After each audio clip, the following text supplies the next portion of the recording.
Alhamdulillahi ala ihsani wa syukru lahu ala taufiqihi wa amtinani. Asyhadu an la ilaha illallah wahdahu la syarika lahu ta'ziman li sya'ni wa asyhadu anna Muhammadan abduhu wa rasuluhu ila ridwani. Allahumma shalli alaihi wa ala alihi wa ashabihi wa ikhwani. Hadirin dan hadirat yang dirahmati Allah Subhanahu wa taala, pada kesempatan bahagia ini kita akan membahas tentang bahaya lisan dan dosa-dosa yang dilakukan oleh lisan. Dan ini tentu penting bagi kita semua karena kita semua memiliki lisan. Dan sebagaimana Rasulullah telah ingatkan tentang bahaya lisan dalam banyak hadis, di mana Rasulullah SAW mengatakan, "Aktsaru ma yudkhilun nas an-nar al-ajwafan." Yang paling banyak masukkan manusia dalam neraka adalah dua rongga, di antaranya rongga mulut. Demikian juga Rasulullah SAW pernah berkata kepada Mu'adz bin Jabal, "Takilatka ya Mu'adz, fal yakubun nasa bin nari ala wujuhim illa au ala manakhirihim ila hasaidu alsinatihim."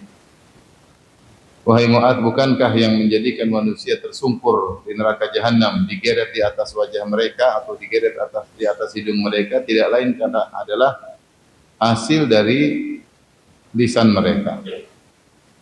Artinya banyak orang yang masuk neraka gara-gara lisannya. Demikian juga dalam hadis Rasulullah SAW berkata, "Inna rajula la yatakallamu bil kalima." Inna rajula la yatakallamu bil kalima. Sungguh seorang pernah berkata dengan suatu perkataan, ya la yulqilaha balan min sakhatillah.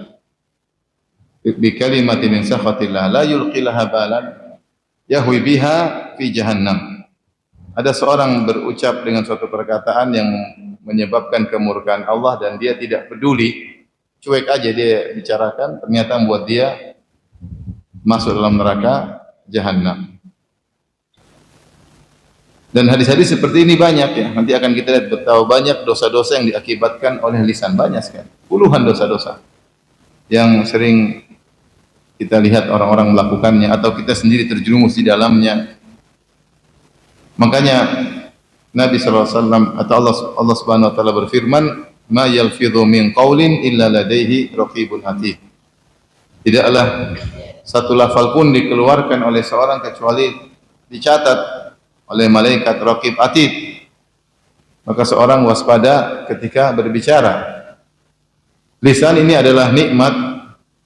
Kalau digunakan pada yang seharusnya akan merupakan sebab utama untuk masuk surga.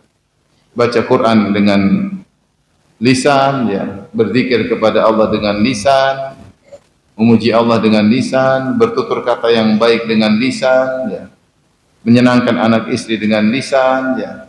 Lisan ini sumber pahala yang banyak. Makanya Allah mengatakan, "Alam naj'al lahu ainain wa lisanan wa syafatain." Bukankah kami telah menjadikan baginya dua pandangan, dua mata, wa lisanan wa syafatain, dan lisan dan dua bibir. Artinya nikmat yang Allah berikan. Tapi kalau salah digunakan merupakan sebab orang untuk masuk neraka jahanam.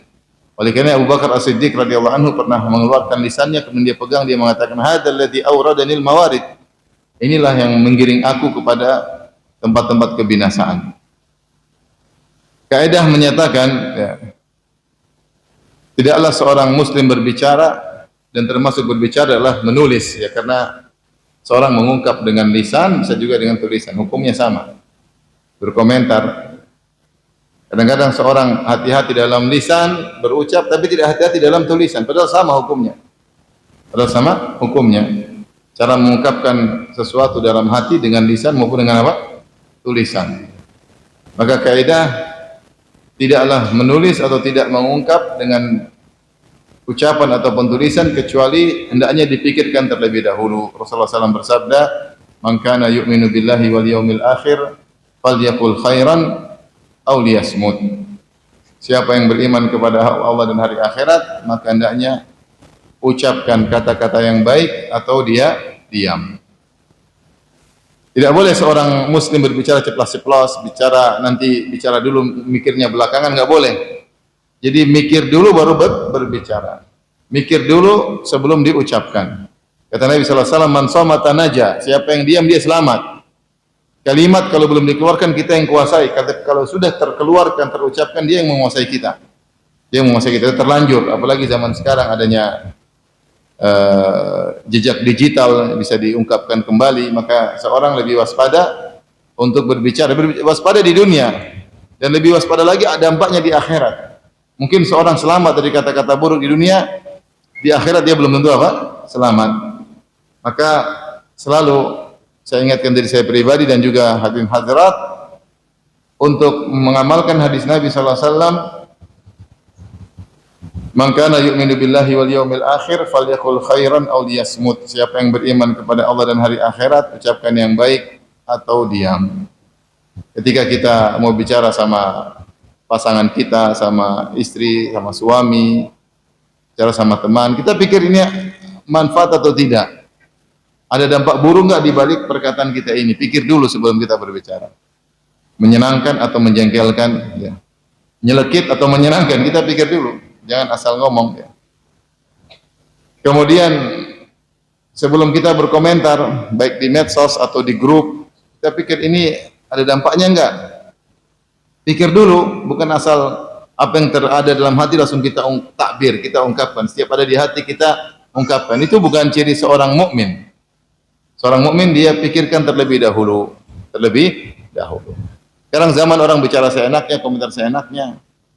Apalagi dia tidak berhadapan langsung, maka semakin berani dia untuk sembarang berkomentar. Sembarang menukil, sembarang menuduh. Kalau berhadapan-hadapan, mungkin dia takut. Padahal, ya, komentar dan ucapan langsung ketemu atau tidak langsung sama saja.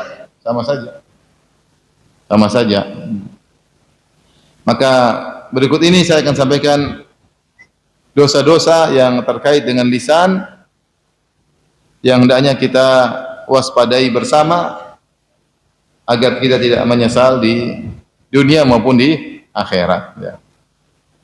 Dosa-dosa tersebut yang pertama misalnya merendahkan orang lain dengan lisan, ya. Orang dengan lisan maupun dengan tulisan. Kata Nabi sallallahu alaihi wasallam, "Bihasbi imri'in minasyarri an yahkira akhahul muslim." Cukuplah seorang dikatakan buruk ketika dia merendahkan saudaranya sesama muslim. Ini dosa, ya. Saya mengatakan dia merendahkan dengan tulisan maupun dengan apa? Lisan. Apa sih bisanya dia? Cuma segitu. Alah, cuma begitu. Ini merendahkan. Seandainya lafal tersebut, cuma segitu, cuma bisa begitu, cuma begituan, disampaikan kepada kita, kita tersinggung. Karena salah satu bentuk merendahkan. Makanya Nabi mengatakan, at-taqwa hahuna, at-taqwa hahuna, at-taqwa hahuna. Ketakwaan di sini, ketakwaan di sini, ketakwaan di sini. Biasimri'in minasyarri an yakir akhahul muslim. Cukuplah seorang dikatakan buruk jika dia merendahkan muslim yang lain. Kenapa? Bukti bosnya dia sombong. Ketika dia merendahkan orang lain berarti dia apa? Sombong dan angkuh. Makanya dari keangkuhannya tersebut teraplikasikan dengan dia merendahkan orang lain. Maka hati-hati seorang, ya. Kalau kita suka merendahkan orang lain, suka nyinyir orang lain, tanda bahwasanya hati kita bermasalah. Jangan-jangan kita sombong. Jangan kita sombong, karena sombong ini terwujudkan dalam gestur tubuh, dalam sikap perbuatan, dalam juga lisan, dalam mimik wajah bisa terwujudkan sombongan tersebut. Di antaranya dengan merendahkan orang lain.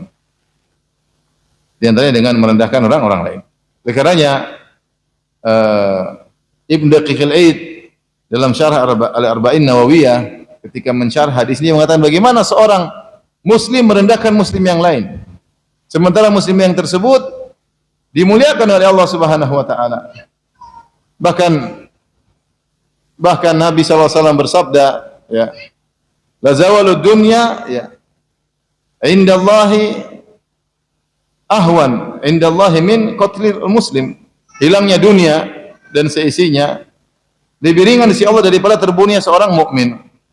Rasulullah SAW pernah datang kepada Ka'bah, kata Rasulullah SAW, ma a'dhamaki wa ma a'dhama hurmataki. Sungguh agung engkau wahai Ka'bah dan sungguh agung kehormatanmu. Walladzi nafsu Muhammadin biyadihi la hurmatul mu'min a'dhamu minki. Ya. Sungguhnya kehormatan mukmin lebih besar kehormatannya daripada engkau wahai Ka'bah. Subhanallah, bagaimana seorang mukmin dihinakan sementara Allah muliakan dia. Allah membuat dia mengucapkan syahadatain. Kemudian dia salat. Kemudian sampai Allah kirim Rasul untuk mendakwahi kaum muslimin. Allah turunkan kitab suci untuk membimbing dia. Terus kita datang menghinanya, merendahkannya. Ya akhi, ente dengan dia belum tentu ente lebih mulia di sisi Allah Subhanahu wa taala. Mungkin dia punya kesalahan satu, ya. Tapi kalau mau ditimbang di sisi Allah, kita enggak tahu, ini perkara yang gaib. Kata Allah Subhanahu wa taala, "Inna akramakum indallahi atqakum." Sungguhnya yang paling mulia di sisi Allah yang paling bertakwa. Kan kita menghina orang belum tentu kita lebih bertakwa di sisi Allah daripada dia. Dan Rasulullah ingatkan tadi bahwasanya konsekuensi dari takwa tidaklah seorang merendahkan orang lain. Maka hati-hati lafal-lafal yang menunjukkan kesombongan kita dengan merendahkan orang lain. Cuma segitu. Apaan sih gitu? Enggak bisa cuma ini namanya merendahkan. Nyinyir yang nyelekit menyakitkan saudara maka jangan diremehkan ya. Jangan diremehkan. Secara umum sayatan lisan lebih berbahaya daripada sayatan pedang. Jarahatul lisani, jarahatus sinani lahal ti'amu, wala yaltaimu ma jarahal lisanu. Sebagian penyair berkata, luka diakibatkan sayatan pedang masih bisa diobati, tetapi luka akibat sayatan lisan susah untuk diobati. Sebagian orang lebih baik dia dipukul daripada disakiti dengan lisan, dihina dan direndahkan. Ya, dihina dan direndahkan. Oleh karenanya Nabi SAW ketika diusir di Taif dengan dihina oleh 3 pembesar yang ada di Taif. Ketika Nabi berdakwah kata mereka di antaranya mengatakan, "Ama wajadallah rajulan ghairaka?" Apakah Allah tidak mendapati orang lain yang jadi rasul? Kok kamu yang jadi rasul? Kok kamu yang jadi rasul? Hinaan. Ada lagi yang mengatakan, kalau kau memang rasul saya akan merobek kiswah Ka'bah. Ada yang mengatakan kalau kau Rasul berbahaya saya ngomong dengan engkau. Kalau kau pendusta ngapain saya ngomong sama engkau? Hinaan kepada Nabi SAW. Dengan kata-kata. Ketika Aisyah radhiyallahu anha bertanya, ya Rasulullah adakah yang lebih berat menimpamu daripada peristiwa perang Uhud? Ketika peristiwa perang Uhud Rasulullah SAW terluka. Ya, sampai wajah beliau berdarah. Sampai Rasulullah SAW mengusap darah dari wajahnya. Sampai Fatimah dan Ali bin Abi Thalib radhiyallahu anhuma berusaha membersihkan darah dari wajah Nabi. Nabi terhantam di pundaknya. Sebagian riwayat menunjukkan Nabi jatuh dalam sebuah lubang. Ya, ya itu paling berat bagi Nabi SAW. Ya. Tetapi ketika Aisyah bertanya, adakah yang lebih berat daripada peristiwa Uhud? Kata Nabi ada. Ketika di Taif. Kenapa? Hinaan-hinaan yang beliau dapatkan ketika di Taif. Oleh karena jangan menyangka kita ini menyakiti orang lain hanya dengan fisik. Tapi dengan lisan juga bisa menyakiti orang lain dan ternyata sakit yang ditimbulkan gara-gara lisan terkadang lebih parah daripada yang ditimbulkan dengan pukulan, hantaman atau bahkan pedang. Jarahatul sinani lahal ti'amu wa yaltamu ma jarahal lisanu. Sungguhnya luka pedang masih bisa diobati, adapun luka akibat sayatan lisan sulit untuk diobati. Karena kalau dikatakan dasar goblok misalnya, dia ingat terus. Dia ingat terus, tidak dia lupakan. Baik, di antara ini yang pertama, yang berikutnya berapa yang kedua? Di antara dosa lisan adalah alman wal adza. Alman wal adza. Memberi bantuan sedekah tapi mengungkit-ungkit. Mengungkit-ungkit. Atau al adza dengan menyakiti hati orang yang dibantu ya. Seperti mengatakan dasar miskin ya. Dasar minta-minta, kamu minta mulu misalnya, atau menghina lah. Alman, ungkit-ungkit, cerita sana, cerita sini, sehingga dia malu. Ya. Wal adza, menyakiti, dia apa dulu minta bantuan sama saya, dia dulu susah kayak apa, saya yang bantu. Itu menyakiti, dua-duanya dilarang. Allah berfirman, Ya ayyuhalladzina amanu, la tubtilu sadaqatikum bil manni wal adha. Kalladhi yunfiqu malahu ria'an nas wa la yu'minu billahi wal yawmil akhir. Famathaluhu kamathali safwanin 'alaihi turabun fa asabahu wabilun fatarakahu salda. La yaqdiruna 'ala syai'in mimma kasabu wallahu la yahdil qaumal kafirin. Wahai orang beriman, janganlah kalian membatalkan sedekah kalian dengan alman wal adha, dengan ngungkit-ngungkit dan menyakiti. Orang yang bersedekah dengan ikhlas, dia ikhlas bersedekah. Tetapi ketika dia bersedekah setelah itu dia nyebut-nyebut atau ungkit-ungkit, maka dia seperti orang yang riya. Kata Allah, kalladzi yunfiqu malahu ria'an nas. Maka hukumnya seperti orang yang berinfak dengan riya. Kalau orang berinfak dengan riya, maka batal atau tidak diterima pahala sedekahnya. Demikian juga orang yang bersedekah dengan ikhlas tapi ngungkit-ngungkit meskipun 10 tahun kemudian, maka batalah sedekahnya yang sudah dia lakukan 10 tahun yang lalu. Ini diantara dosa lisan yang merugikan seorang karena akhirnya pahala sedekahnya gugur. Makanya Allah mengatakan qaulun ma'rufun khairun min shadaqati yatba'uha adza. Allahu ghaniyyun halim. Kata Allah Subhanahu wa taala, kalau kau tidak kasih orang, ada orang minta sumbangan, kau pelit, masih mending kau pelit tapi kau baik-baik, aduh mohon maaf saya belum ada, ya. Saya belum ada, mohon maaf saya belum ada. Ini masih mending daripada kau ikhlas tapi kau ungkit-ungkit. Kau ikhlas tapi kau nyakiti hati orangnya. Qaulun ma'rufun wa maghfiratun khairun min shadaqati yatba'uha adza. Kau menolak dengan kata-kata baik lebih baik daripada sedekah yang kau susulkan dengan alman wal adza. Maka hati-hati ikhwah dan akhwat, bapak dan ibu yang sekalian rahmati Allah Subhanahu wa taala, kalau sudah pernah bersedekah membantu orang. Sedekah itu di sini maksudnya bukan cuma berupa harta, terkadang membantu secara fisik, terkadang membantu apapun, bantuan apapun. Kalau sudah bantu orang, lupakan aja. Lupakan aja. Berusaha mencari pahala si Allah Subhanahu wa taala, jangan ungkit-ungkit. Jangan ungkit-ungkit. Pernah bantu kakak, pernah bantu adik, pernah bantu kawan. Sekarang kawan itu maki-maki kita, udah biarin aja. Yang kita bilang, kau dulu, ini kadang-kadang bisa gugur pahala kita. Ya sudahlah, yang berlalu biarkan berlalu. Jangan diungkit-ungkit. Kalau kita ungkit 10 tahun kemudian, 20 tahun kemudian, maka gugur. Hati-hati. Kamu dulu waktu sakit siapa yang ngobatin? Nah, ini bahaya. Dia jawab, dokter. Iya dokter, tapi yang biaya siapa? Akhirnya pahalanya hilang. Pahalanya hilang. Makanya terkadang seorang diuji oleh Allah, dia membantu kerabatnya, terus kerabatnya tadi bikin masalah. Jangan dia ungkapin, dia tahan. Jangan bilang kau dulu yang hilang semua nanti pahalanya. Hilang semua pahalanya. Maka seorang menahan diri, menahan lisannya, tidak mungkin tidak menyakiti hati orang lain, ya. Supaya pahalanya tetap ada. Meskipun sebagian ulama mengecualikan dalam hal ini, mengecualikan antara seorang suami terhadap istri. Tidak mengapa seorang suami ngungkit-ngungkit kebaikannya kepada istrinya, bukan untuk merendahkannya, bukan untuk menyakitinya, tapi untuk mengingatkan dia agar dia tidak kufur nikmat. Sebagai bentuk sayang kepada istrinya. Karena di antara sebab utama wanita masuk neraka jahanam apa ibu-ibu? Jangan pura-pura tidak tahu. Ibu-ibu apa sebab utama wanita masuk neraka? Lupa dengan kebaikan apa? Suami. Rasulullah SAW bersabda, ya ma'syaran nisa tasaddaqna fa innakunna aktsara hatabi jahannam. Wahai para wanita bersedekahlah, sungguhnya kalian banyak penghuni neraka jahanam.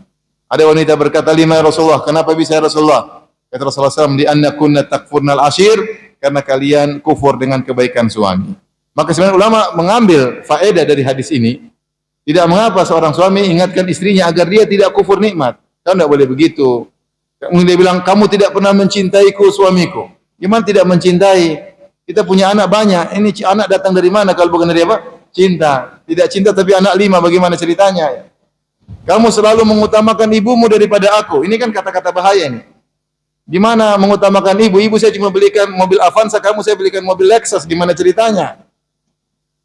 Kamu jalan-jalan minta ke Paris, ibu cuma ke Tegal, gimana ceritanya? Lebih cinta ibu daripada kamu. Terkadang mengungkitkan dalam rangka agar dia tidak kufur nikmat, agar tidak jatuh dalam neraka. Bukan untuk menyakiti hatinya, beda menyakiti hati. Ini tidak boleh. Dasar perempuan, saya sudah bantu kamu, tidak menyakiti hati. Itu bisa menggugurkan apa? Pahala. Tapi kalau kita ingatkan kebaikan kita kepada istri agar dia tidak kufur nikmat, tidak apa-apa. Menasihati dia agar tidak kufur nikmat. Demikian juga sebagaimana orang tua mengingatkan kepada anaknya. Kenapa? Karena Allah Subhanahu wa taala banyak mengingatkan dalam Al-Qur'an tentang kebaikan ibu. Karena itu kebaikan yang dilupakan oleh seorang anak. Anak lupa ibunya dulu baik. Anak tidak tahu bagaimana ibunya yang mengandungnya, ibunya yang melahirkannya, ibunya yang menyusuinya, yang mengurusinya. Kenapa dia masih kecil? Bagaimana dia sadar? Bagaimana dia mau ingat sementara dalam kandungan? Dia nggak bakalan ingat. Maka Allah langsung yang mengingatkan. Allah langsung yang mengingatkan dalam banyak ayat dalam Al-Quran. Secara umum maka seorang waspada. Kalau dia sudah berbuat kebaikan apapun, jangan dia ungkit-ungkit dengan lisannya, dengan tulisannya.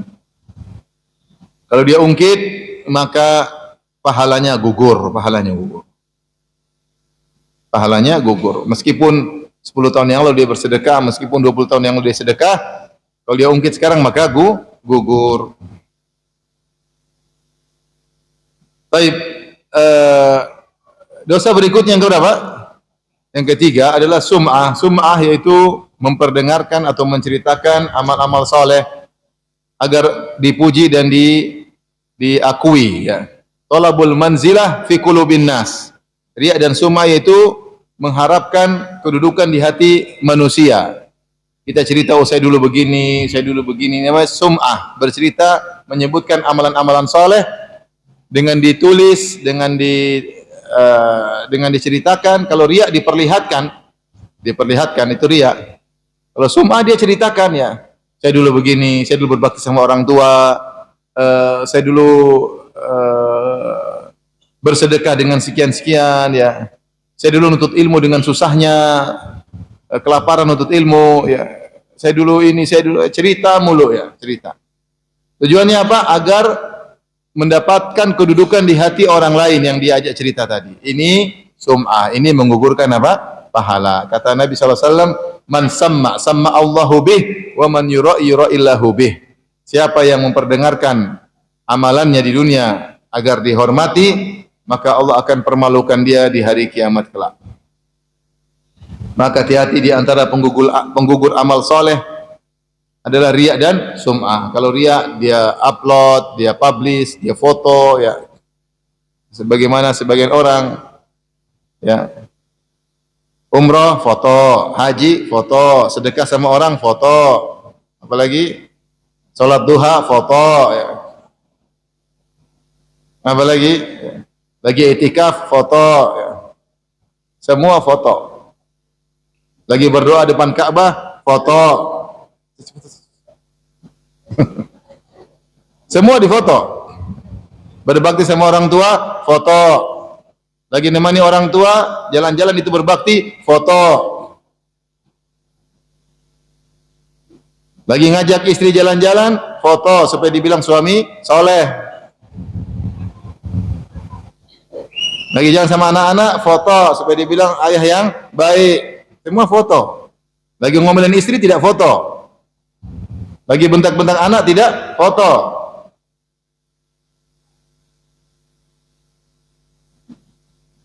Itu riya. Kalau semua cerita, kemarin saya ke sana, kemarin saya ke sini, kemarin saya bantu ibu saya, kemarin saya bantu istri saya, kemarin saya bantu kakak saya, kemarin saya bantu adik saya, kemarin saya bantu tetangga saya, kemarin saya dakwah di sana, kemarin saya dakwah di sini, kemarin saya pergi ke kemana, cerita semua kebaikan. Itu namanya sum'ah. Coba kita cek amalan kita. Adakah amalan kita yang orang lain tidak tahu? Hampir semuanya orang tahu. Rasulullah SAW bersabda, "Man istata'a minkum an yakuna lahu khabi'un min amalin saleh falyaf'al." Siapa di antara kalian yang mampu punya amal saleh tersembunyi, maka lakukanlah. Hati-hati, di antara bahaya lisan adalah cerita amal saleh. Sum'ah, memperdengarkan. Setan menggelitiki hati kita sehingga kita cerita. Cerita coba, sebelum cerita niatnya apa? Niatnya agar dihormati. Nanti cerita. Ini saya mau cerita, bukannya sombong ya. Terus riya.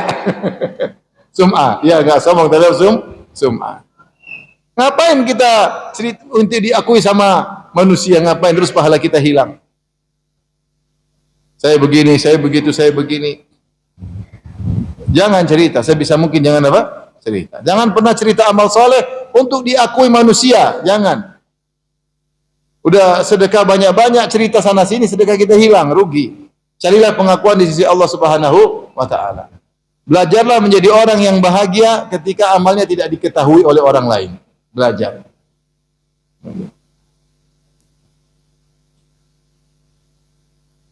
Belajar. Kalau terpaksa cerita, ya cerita sekedarnya aja. Sekedarnya aja. Seperti kata Ibnul Jauzi dalam kitab Talbis Iblis. Ada orang sedang puasa, ditawarin makan. Makan, saim, lagi puasa. Jelas, nggak apa-apa, biar tidak tersinggung orang itu. Dia terpaksa cerita. Puasa, makan nggak? Aduh, saya lagi puasa, selesai. Ini oke, nggak ada masalah. Dia terpaksa cerita karena supaya tidak menyinggung orang yang menawarkan makanan. Tapi kalau ria, ini hari apa ini? Hari apa ayo? Hari Kamis kan? Nah. Hari Kamis ada pesunnah apa ayo? Maksudnya ingin mengesankan saya setiap Senin Kamis selalu puasa. Itu namanya pamer ibadah yang lain yang sudah tersembunyi. Setan punya cara, trik untuk kita bisa ria seakan-akan tidak ria. Sumah seakan-akan tidak sumah. Maka hati-hati lisan ibu-ibu, kalau ketemu lagi ngobrol sama ibu-ibu, nggak usah cerita. Ada ibu satu cerita depan ibu yang lain, saya kemarin saya sudah haji 2 kali. Masya Allah gini. Ibu sudah haji 10 kali, nggak usah bilang, diam aja. Dia bilang, kau baru 2, saya 10. Saya tidak sombong ya, tapi cuma mau kasih tahu. Nggak usah. Kalau ada yang tanya, kamu udah haji? Udah, alhamdulillah. Alhamdulillah. Karena nggak apa-apa, haji nggak ada masalah. Gitu. Tapi nggak usah bilang udah 5 kali. 4 kali dikejar polisi. Karena visanya bermasalah. 1 hari sembunyi dalam hotel. Seperti kemarin banyak orang seperti itu.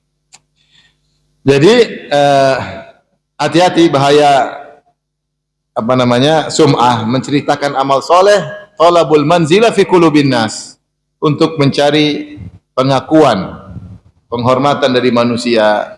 Ini adalah bahaya lisan yang berbahaya. Yang berikutnya bahaya lisan adalah sombong. Ya, sombong jelas, sombong bisa dengan perbuatan, sombong dengan bisa perkataan, sombong dengan sikap, ya. Sombong. Dan hati-hati kata Rasulullah SAW, la yadkhul jannata man kana fi qalbihi mithqalu dzarratin min kibr. Tidak masuk surga orang dalam hatinya ada kesombongan meskipun sekecil atau seringan dzarrah. Ada sedikit saja ringan sombong, tidak masuk surga. Kenapa? Karena sombong ini meskipun kecil, dia besar dosanya. Dia besar dosanya. Meskipun dia kecil, sedikit saja sombongnya, maka dia dosa besar. Apalagi kalau sombongnya banyak. Karena ini terkait dengan sifat rububiyah Allah Subhanahu wa taala. Allah mengatakan dalam hadis qudsi, al-izar al-kibriya'u ridai wal 'azamatu izari, faman naza'ani fi wahidin minhuma qadaqtuhu finnar. Sungguhnya keangkuhan atau kebesaran adalah sarung, adalah selendangku, keagungan adalah sarungku. Siapa yang mencoba-coba mengusikku pada salah satu di antara keduanya, aku lemparkan di neraka jahanam. Yang berhak sombong, berhak merasa yang berhak besar itu hanya Allah, karena semua ciptaan Allah Subhanahu wa taala. Kamu enggak bisa apa-apa. Kamu pintar ya Allah yang kasih. Kamu kaya Allah yang kasih. Kamu sehat juga Allah yang kasih. Ya. Kalau Allah cabut sewaktu-waktu bisa. Ya. Orang badan besar, kaya raya, kena DBD, dicium sama nyamuk, mati. Benar. Dicium nyamuk, sekali cium aja. 2 hari, 3 hari, tewas. Hartanya tidak bermanfaat. Ada orang kaya raya, kena DBD, meninggal. Ada atau tidak? Nggak bisa apa-apa. Orang binaraga kuat kasih virus, lemas, nggak bisa apa-apa. Kita ini sangat apa? Sangat lemah. Sangat lemah. Ya. Maka ketika sombong, ini sifat yang paling dibenci oleh Allah, karena yang berhak untuk agung, sombong, besar hanyalah Allah Subhanahu wa taala. Maka hati-hati kalau kita sombong. Sombong itu sebenarnya penyakit hati, cuma dia terungkap dengan lisan. Saya ini yang begini, saya gini, saya diakui oleh ini sombong, kelihatan. Kamu siapa? Saya ini begini, begini, begini, saya begini, begini.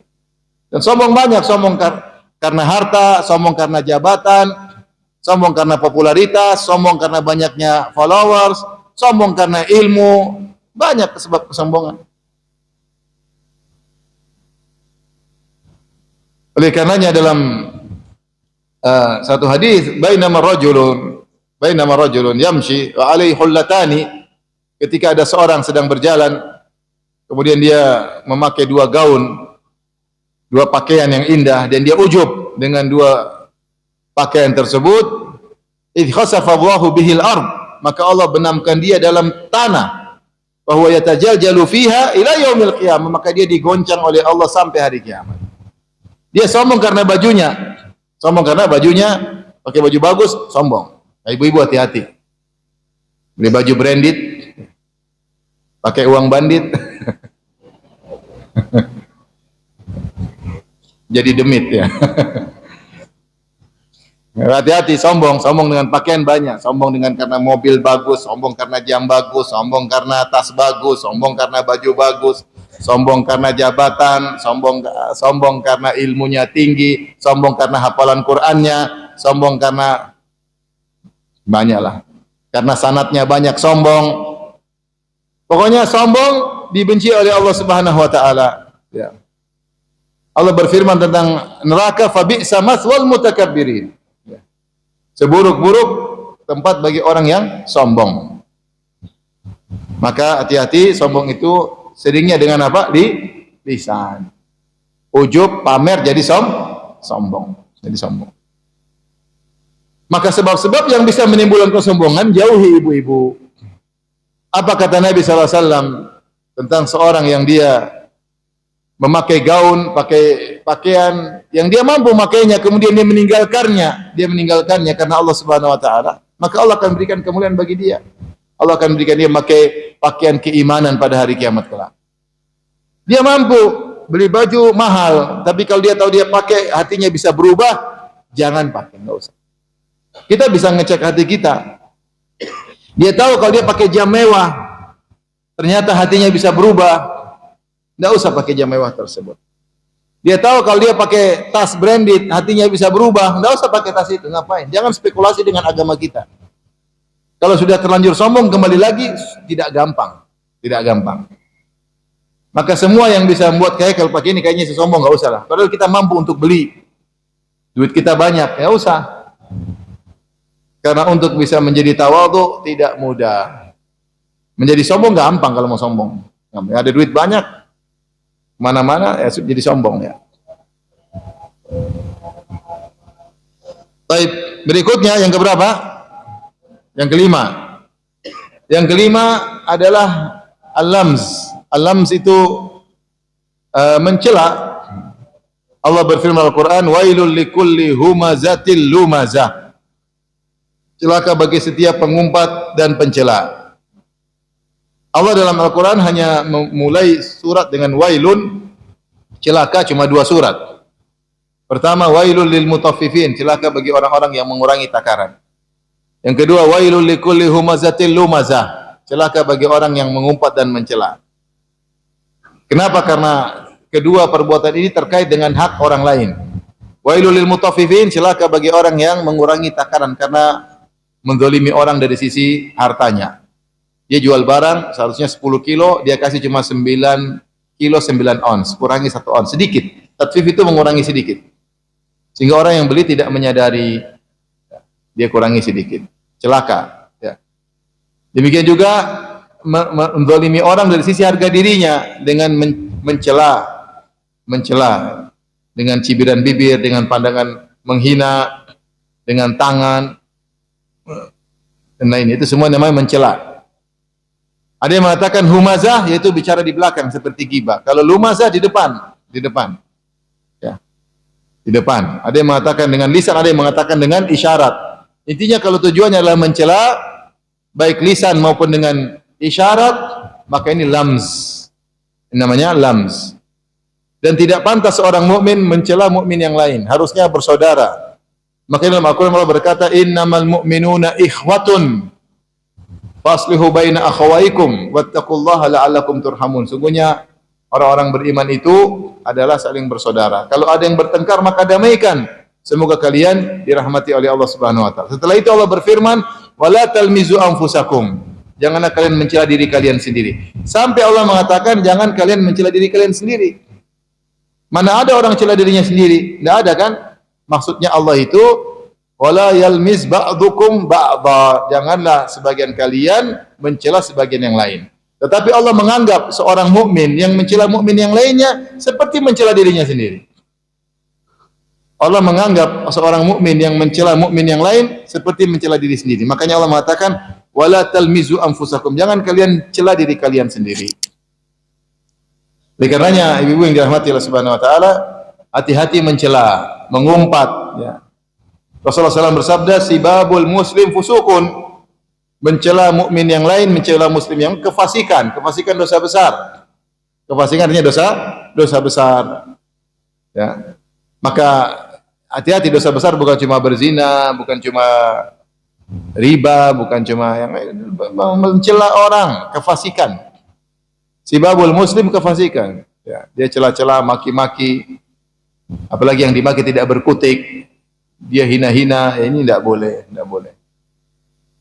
Tidak boleh, hati-hati, jaga lisan, jaga lisan. Ini semua biasanya karena sombong. Maka dia arogan, dia mencela, memaki karena kesombongan. Baik, yang berikutnya, yang keenam adalah ghibah. Ghibah di antara dosa besar. Menurut pendapat jumhur ulama, ya, dosa besar, yaitu dzikruka akhaka bima yakrah, engkau menyebut tentang saudaramu yang dia tidak suka disebut-sebut. Itu namanya ghibah. Sementara tidak di hadapan dia.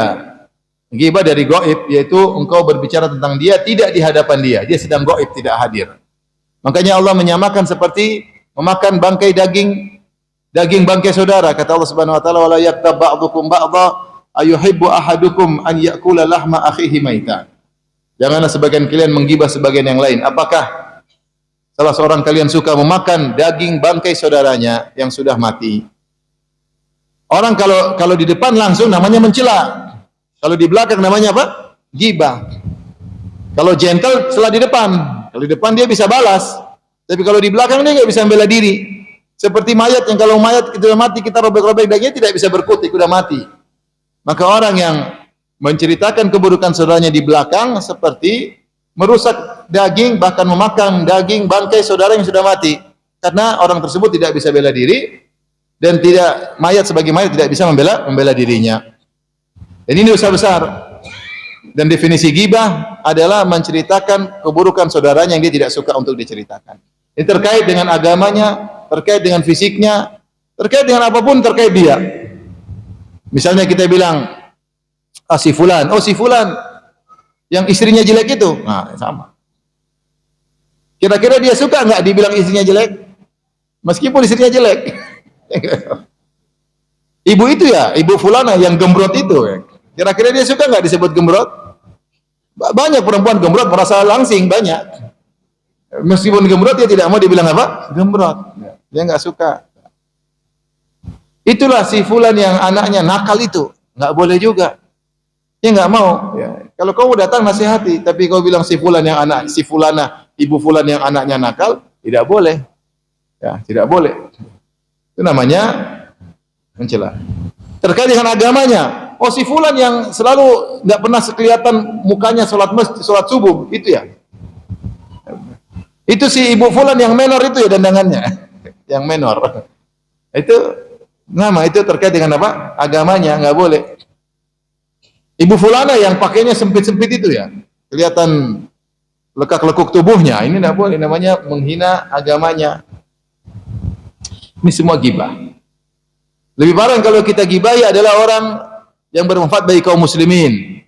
Kita gibahi, lebih bahaya lagi. Semakin besar dampaknya, semakin besar dosa gibah tersebut. Tergantung siapa yang gibahi. Gibahi orang tua tidak seperti gibah teman sendiri. Orang tua yang punya jasa besar, malah kita gibahin, dosanya semakin besar. Gibah suami tidak sama seperti gibah teman. Suami jasanya besar bagi seorang istri, kemudian dia malah menggibahi suaminya, dosanya tidak sama dengan gibah biasanya. Menggibahi ustaz tidak sama dengan menggibahi orang biasa, karena ustaz tersebut menyampaikan ilmu kepada masyarakat. Ketika digibahi maka ilmunya terhalangi dari masyarakat. Masyarakat terhalangi dari ilmunya. Apalagi menggibahi para ulama. Pokoknya hati-hati seorang gibah. Ini dosa yang paling banyak kita lakukan. Al-Ghazali rahimahullah memberikan perumpamaan orang gibah itu seperti dia punya bangunan pahala besar, tembok pahala besar.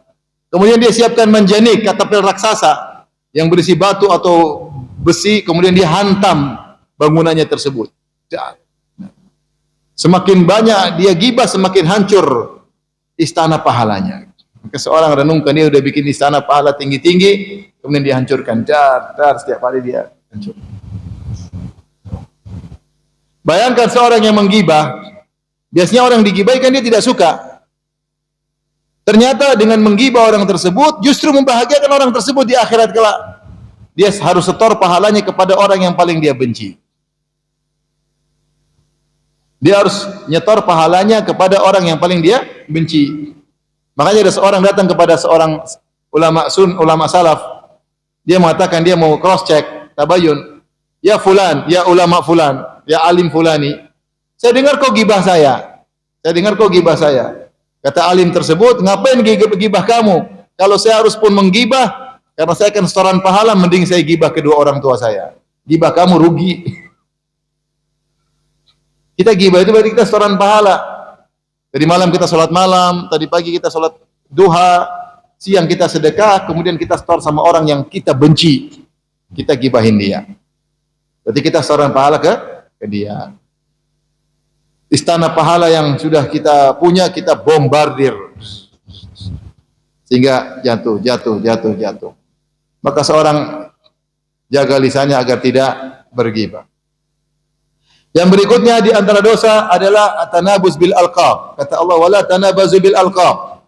Jangan bikin gelar-gelar kepada kaum mukminin yang lain. Ada orang ahli bikin gelar supaya menjengkelkan orang tersebut. Dibilanglah kampret, dibilanglah cebong, dibilanglah kadal Arab, apa? Macam-macam. Apa? Kadrun ya, kadal gurun. Ini apa yang seperti ini? Sesama muslim loh. Ini sedang memberi gelar kepada sama apa? Muslim. Atau kalau mau tegur aja, kalau bantah aja. Orang punya salah berhak untuk dibantah. Tapi beri gelar-gelar tidak boleh. Wala tanabazu bil alqab, memberi gelar-gelar. Enggak boleh. Siapa yang suka diberi gelar tersebut? Enggak ada yang suka. Maka hati-hati, jangan beli gelar-gelar. Itu dosa tersendiri. Allah sebut dalam Al-Quran. Dosa tersendiri. Ya. Dia ahli dalam memilih kata-kata yang nyelekit. Kalau Rasulullah suruh seorang berbicara, mikir dulu mana yang kata-kata yang baik. Wal kalimatu thayyibatu shadaqah. Kata-kata baik adalah sedekah. Dia malah mikir gimana ngucapin kata yang bikin orang jengkel. Kebalikannya. Maka dia ambil gelar tertentu, kemudian dia lemparkan kepada orang mukmin tersebut. Waliyadzubillah, orang enggak usah berlebih-lebihan. Orang tidak usah berlebih-lebihan, ya.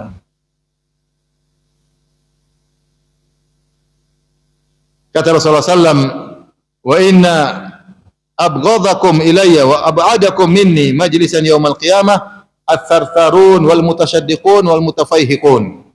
Sungguhnya orang yang paling aku benci, yang paling jauh dari majelisku pada hari kiamat kelak adalah ats-tsartsarun, orang yang banyak omong, ya. Banyak omong tapi tidak benar, ya. Al-mutasyaddiq yaitu membicarain orang dengan mengolah-olah, melintir lisan, mengolah-olah mulut, yaitu diantaranya milih kata-kata yang nyelekit apa, ngomongnya dibuat-buat. Kalau seandainya dia bilang gembrot bilang dasar gembrot, diputer-puter lisannya. Sudah milih kata yang tidak enak, ungkapannya dengan mulutnya lisan sini. Jadi orang itu paling dibenci oleh Nabi seperti itu. Wajar-wajar aja, kamu gemuk, dasar gembrot gitu diputer-puter. Ini tidak disukai oleh Nabi. Dia ahli dalam muter-muter lisan untuk nyelekit orang lain. Bahaya, apalagi milih gelar-gelar buruk tempelin kepada orang. Tidak suka berlebihan Nabi sallallahu alaihi wasallam. Ada orang seperti itu ahli. Yang nonton senang, follower tambah banyak. Karena kalau ngomong menarik. Dia ngomong wah keren tapi ya masuk neraka. Baik, yang berikutnya adalah sukhriyah, ngejek. Ya. Ngejek. Allah mengatakan, ya ayyuhalladzina amanu la yaskhar qaumun min qaumin asa yakunu khairan minhum wala nisa'un min nisa'in asa yakunu khairan minhun.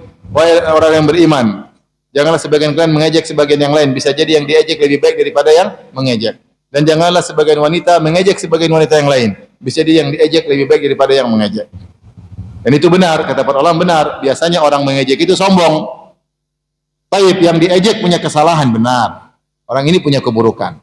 Tapi yang mengejek biasanya lebih buruk karena sombong. Sombong dibandingkan kejelekan orang ini lebih bahaya apa sombong. Makanya Allah mengatakan asa an yakunu khairam minhum. Bisa jadi yang diejek lebih baik daripada yang mengejek. Meskipun yang diejek punya kekurangan, tapi yang mengejek biasanya sombong. Dan dosa apa yang lebih besar daripada sombong? Sombong ngeri. Kita sama muslim saling mencintai. Kalau kita bantah-bantah aja, tidak usah sukhriyah. Kemudian kata Allah lebih khusus lagi, wala nisa'un min nisa'in, dan jangan sebagian wanita ngejek wanita yang lain. Kata Al-Qurtubi rahimahullah, dikhususkan penyebutan wanita karena ejek-ejekan paling banyak di kalangan para wanita. Wanita tuh ngejek temannya banyak. Dompetnya jelek diejek, hidungnya pesek diejek, bajunya murahan diejek, sendalnya lama diejek, suaminya jelek diejek, anaknya ingusan diejek, rumahnya reot diejek, rumahnya kotor diejek, semuanya. Bahan ejekan di antara wanita banyak karena kurang kerjaan. Sehingga Allah khususkan wanita itu mengejek di antara mereka sering timbul. Maka hati-hati ibu-ibu. Kita ngejek orang, ternyata yang kita ejek lebih mulia di sisi Allah. Kita ngejek dia, bajunya mungkin lusuh, jelek, mungkin ada baunya sedikit, tapi ternyata dia rajin salat malam. Dia punya kekurangan, tapi dia punya kelebihan yang lain. Ternyata dia rajin salat malam. Ternyata dia taat sama suaminya. Kita ngejek dia, ternyata dia lebih mulia daripada kita. Maka kalau mau nasihati tidak perlu mengejek. Makanya hati-hati, ejek-ejekan banyak muncul di kalangan ibu-ibu. Benar atau tidak ibu-ibu? Bapak-bapak bilang benar, saya nggak bapak-bapak ya. Benar nggak ibu-ibu banyak ejek-ejekan di antara ibu-ibu? Ragu. Tapi di antaranya dosa berikut yang keberapa? Berapa? Yang keberapa ibu? 9. Namimah adalah mengadu domba. Namimah itu tidak disyaratkan bohong, hati-hati. Namimah tidak disyaratkan bohong. Bisa jadi perkataannya benar, tapi kalau menimbulkan pertikaian, maka itu namanya namimah.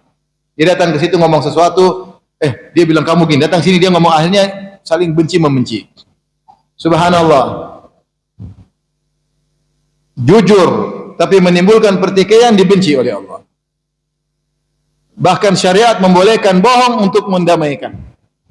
Dalam hadis bahwasanya la yahilul kadzib illa fi thalath. Tidak halal dusta kecuali 3 perkara. Pertama, dalam perang boleh dusta. Kedua, kata-kata gombal antara suami istri agar lebih saling mencintai. Yang ketiga, islah baina dzatil bain. Untuk mendamaikan di antara yang bertikai. Kita boleh bohong untuk mendamaikan dan dapat pahala bohong tersebut. Jangan konyol jujur untuk memberkelahikan. Itu namimah. Datang kepada seorang laki ngomong istrimu gini-gini, lapor, kemudian datang istrinya, suamimu gini-gini, ribut suami istri. 2 teman sudah lama bersahabat, ini namanya teman salah ngomong, ini salah ngomong, dia adukan, dia ngomong gini, ribut. Antara dai dengan dai, lapor, ustaz itu bilang kamu begini, balik ustaz ini bilang gini, ribut di antara dai tersebut. Meskipun benar yang dia sampaikan, itu tidak boleh, apalagi dia bohong. Benar aja bisa bikin ribut, jangan. Ya enggak usah, ngapain kita bikin ribut kaum mukminin? Itu namanya namimah, ngadu domba. Jujur aja bikin ribut enggak boleh. Apalagi kalau ternyata bohong. Jadi namimah plus bohong ya. Oleh karenanya Rasulullah SAW mengatakan la yadkhulul jannata qattat. Orang yang namimah tidak masuk surga. Orang yang namimah tidak masuk surga. Orang yang namimah diazab kubur. Ketika Rasulullah SAW dalam hadis Ibnu Abbas melewati dua penghuni kubur, kata Rasulullah SAW, innahuma la yu'adzabani wa ma yu'adzabani fi kabirin amma ahaduhuma fakana yamshi bin namimah. Ini dua penghuni kubur sedang disiksa. Mereka disiksa bukan perkara besar, artinya bisa mereka tinggalkan, tapi mereka tidak tinggalkan. Amma ahaduhuma fakana yamshi bin namimah, satunya suka ngadu domba. Sana bikin masalah, ngadu domba, ribut. Ada orang suka begitu memang, suka sering senang lihat orang ribut. Dan orang-orang mudah terpancing untuk emosi kemudian ribut. Ini masih banyak ya. Waktunya sudah habis. Masih banyak ya. Hah? Masih ada. Saya bacakan aja judulnya ya. Berbicara tanpa ilmu tentang Allah tanpa ilmu, menyandarkan nikmat kepada sebab bukan kepada Allah, menuduh yang tidak-tidak, melaknat, dusta, perkataan yang kotor, menceritakan rahasia ranjang, menceritakan sifat wanita lain kepada suami, terlalu banyak bercanda dan ketawa, berdua wajah, ya. Bicara yang tidak pada urusannya, berlebihan dalam memuji, dan seterusnya. Pelan-pelan ibu-ibu, jangan semuanya ya. Mungkin sampai sini aja dulu, ibu-ibu yang dirahmati Allah Subhanahu wa taala ya. Insyaallah kita lanjutkan di kesempatan yang lain ya. Ya. Atau mau ditambah ibu-ibu? Sudah ya? Ibu-ibu? Sudah ya? Belum? Nanti nggak diamalkan terlalu banyak.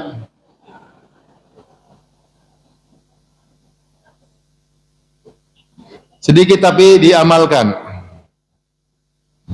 Saya rasa sampai sini aja dulu, mohon maaf ya. Insyaallah nanti kita lanjutkan kesempatan lain. Sekarang kalau ada pertanyaan saya silakan.